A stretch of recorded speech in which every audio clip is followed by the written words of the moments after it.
Now, not so long ago, they were a staple of tea-time television. From Bill and Ben to Bake a Grove, children's TV programmes brought families together round the box in the corner of the room. But now the BBC has announced that all children's programmes, including Blue Peter and my alma mater Newsround, will be ditched from BBC1 and BBC2 as part of cost-cutting measures.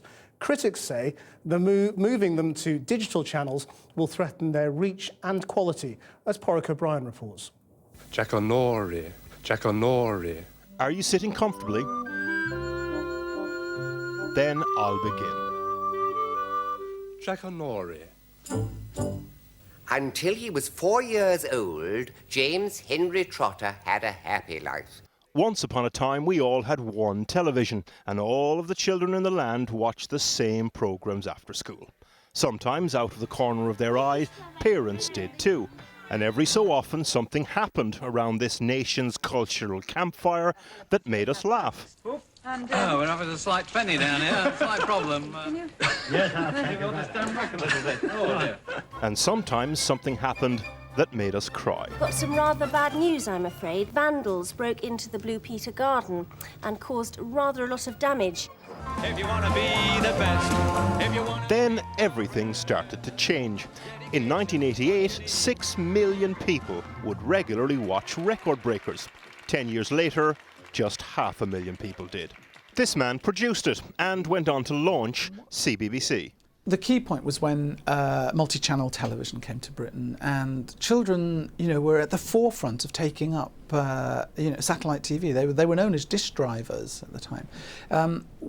We discovered as we went out to visit children in schools, which we used to do all the time, that more and more of them were watching more and more channels. Nickelodeon launched, and then the other channels followed suit, and we ended up 10, 15 years later with 30 channels. Pew, pew, Barney McGrew, Cuthbert, Dibble, Grub.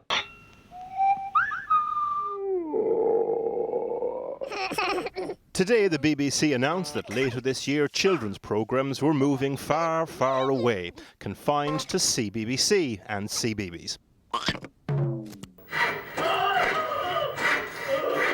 We went to the theatre version of Horrible Histories to ask the audience whether they cared. Hands up if you think it's a bad idea that they're moving all of children's televisions to those two channels. One brave soul. Someone else who thinks it's a bad idea, the producer of the play.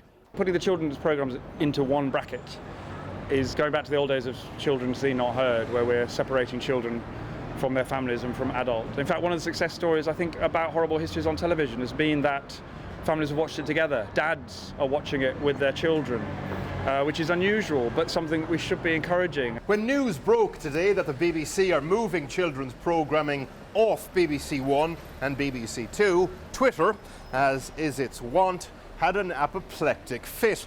But quickly, Julian Payne, head of press at the BBC, was on board, trying to calm everything down.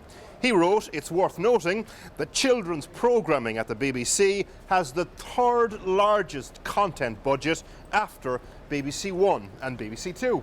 He went on to say, of all viewing of children's BBC content, 89% is through the children's BBC channel, 5% through BBC One and 6% through BBC Two.